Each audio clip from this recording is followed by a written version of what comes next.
L'omniscience divine n'est pas seulement une connaissance absolue, c'est la vision complexe et infinie de Dieu, englobant tout ce qui a été, est et sera, dans un seul acte de conscience intemporelle. Cet attribut divin, l'un des plus importants, révèle que rien n'est caché à Dieu. Il connaît non seulement les faits, mais aussi nos pensées inexprimées, nos émotions, nos désirs encore non formulés, ainsi que les tendances latentes de notre âme. Non pas pour les juger, mais parce qu'il est présent en tout. L'omniscience ne s'apprend pas, elle ne s'acquiert pas, elle fait partie de l'être suprême tout comme la lumière fait partie du soleil. Les grandes religions monothéistes décrivent Dieu comme omniscient. Al-Alim est l'un des noms d'Allah dans l'islam. Il signifie « celui qui sait tout » et désigne le fait que Dieu a une connaissance infinie de toutes choses, aussi bien ce qui est apparent que caché. Pour la tradition du yoga, l'omniscience est tangente avec l'infini, comme un état extatique de fusion avec le tout.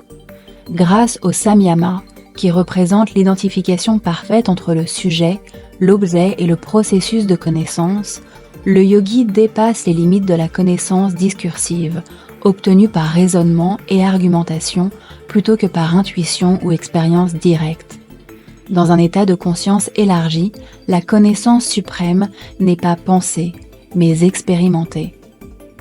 Dans nos vies, l'omniscience divine se manifeste parfois discrètement, par des intuitions soudaines, des synchronicités parfaites, des révélations illuminatrices, des réponses apportées par les rêves, dans la prière ou dans le silence.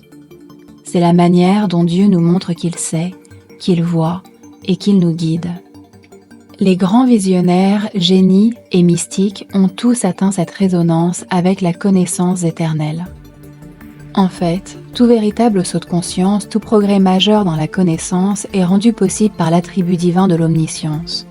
Pas seulement pour l'esprit ordinaire, mais aussi pour le cœur et pour l'âme. L'omniscience est le grand souffle de Dieu dans la création. Cela nous appelle non seulement à en savoir plus, mais à devenir plus conscients et plus présents, non seulement pour apprendre, mais pour nous rappeler qui nous sommes vraiment. Des êtres destinés à connaître par l'amour, à évoluer par la vérité et à finalement s'unir à la source de tout ce qui est. L'omniscience attend que nous nous accordions à sa fréquence, que nous purifions nos esprits, que nous calmions nos cœurs et que nous entrions, humbles et ouverts, dans le mystère d'une connaissance qui n'a pas de frontières. Une connaissance unitaire qui est, en fin de compte, conscience universelle et amour.